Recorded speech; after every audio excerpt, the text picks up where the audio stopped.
네, 가톨릭교회는 그동안 태아의 생명을 지키기 위해 부단히 노력해왔습니다. 태아도 엄연히 인간 생명이기 때문인데요. 하지만 낙태죄 완전 폐지가 거론되는 등 요즘 태아의 생명이 좀 위태로운 상황입니다. 그래서 서울대교구 생명위원회가 태아 살리기 프로젝트에 돌입했습니다. 취재기자와 자세한 이야기 나눠보겠습니다. 김혜영 기자 나와 있습니다. 먼저 이 태아 살리기 프로젝트 어떤 운동인지 궁금합니다. 그러니까 한마디로 아기를 낳고 기르기에 좋은 환경을 만들자는 겁니다. 그러니까 낙태를 하지 말라고 말하는 것도 물론 중요하지만요.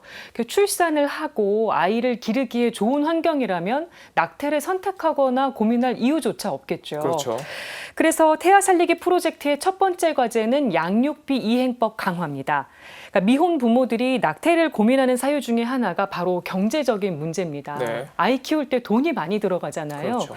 그래서 이제 아이를 키우지 않는 부모가 양육비를 주도록 법이 제정돼 있습니다. 하지만 양육비를 제대로 주지 않는 경우가 많다는 게 문제입니다.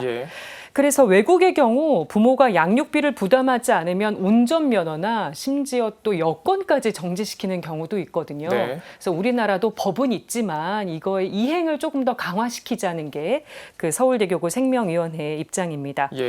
그 서울대교구 생명위원회가 올해 상반기 또 미혼 부모 기금위원회를 조성한 것도 같은 이유에서입니다. 종교를 초월해서 16명의 미혼 부모가 매달 50만 원씩 1년간 지원을 받게 됐습니다. 가톨릭교회가 미혼 부모 지원을 공식화한 것은 아주 큰 의미가 있다고 볼 수 있겠는데요. 미혼 부모 기금위원회는 9월 7일 염수정 추기경 주례로 후원 회원을 위한 미사를 봉헌하고 더 활발한 활동을 펼쳐나갈 계획입니다. 많은 분들이 관심을 갖고 함께해 주셨으면 좋겠습니다. 그리고 이 태아 살리기 프로젝트 또 어떤 활동을 펼쳐나갈 계획인가요? 네, 서울대교구 생명위원회는 익명 출산법 제정도 촉구하고 있습니다. 아마 좀 이름이 낯설으실 텐데요.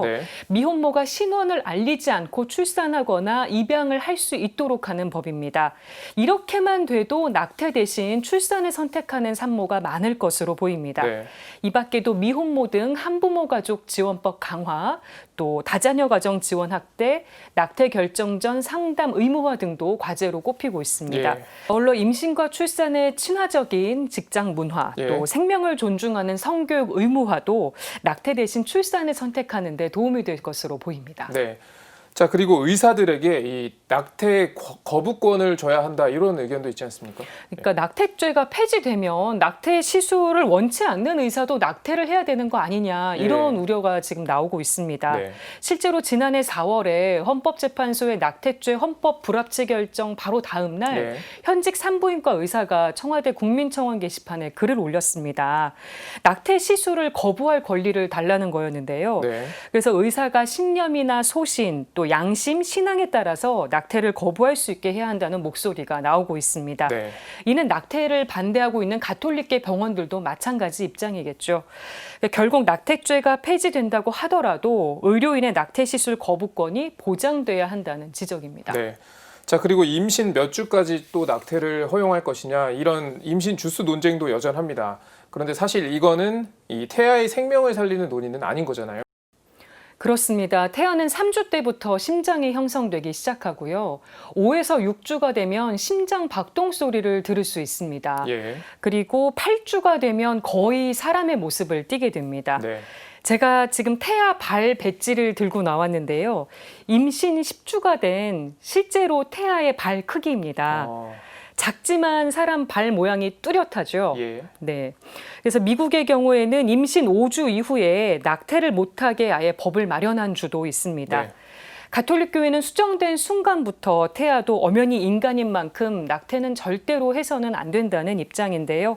법 개정 과정도 유심히 지켜보고 목소리를 내야겠지만요. 이 태아의 생명을 살리기 위해서 구체적인 노력도 같이 병행이 돼야 될 것으로 보입니다.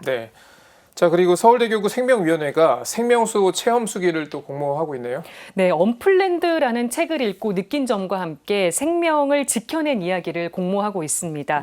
제가 언플랜드라는 책을 또 들고 나왔는데요.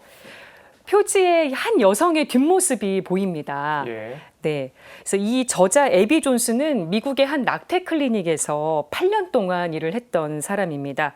우연히 낙태 초음파 영상을 보고 충격을 받아서 낙태 반대 운동에 앞장서게 되는 얘기가 담겨 있습니다. 네. 공모전은 9월 11일까지 진행이 되니까요. 서울대교구 생명위원회에 우편이나 이메일 또는 방문 접수를 하시면 되겠습니다. 네. 자, 이렇게 생명을 살리고 보호하는 일, 일단 신자들이 잘 알아야 좀 공론화가 가능할 것 같습니다. 우리 신자들이 자세한 정보 어디서 얻을 수 있을까요? 네, 서울대교구 생명위원회 사무국장 박정우 신부가 가톨릭 평화방송 TV와 라디오 프로그램을 진행하면서 생명사랑 메시지를 열심히 전하고 있습니다. 네. TV 프로그램 토크 콘서트 for you 그리고 라디오 프로그램 생명은 사랑입니다를 통해서 생명 관련 소식과 정보를 생생하게 접하실 수 있습니다. 지금 방송 시간이 자막으로 나가고 있으니까요. 휴대전화 사진으로 찍어두시거나 기억해 두셨다가 시청하거나 청취해 주시면 좋겠습니다. 예. 또 생명위원회 홈페이지와 페이스북에도 좋은 자료들이 많이 있으니까요. 꼼꼼하게 읽어보시고 스스로 공부도 하시고 또 주변에도 널리 알려주시면 좋겠습니다. 네. 네, 지금까지 태아 살리기 프로젝트를 비롯한 서울대교구 생명위원회의 다양한 활동 살펴봤습니다. 잘 들었습니다.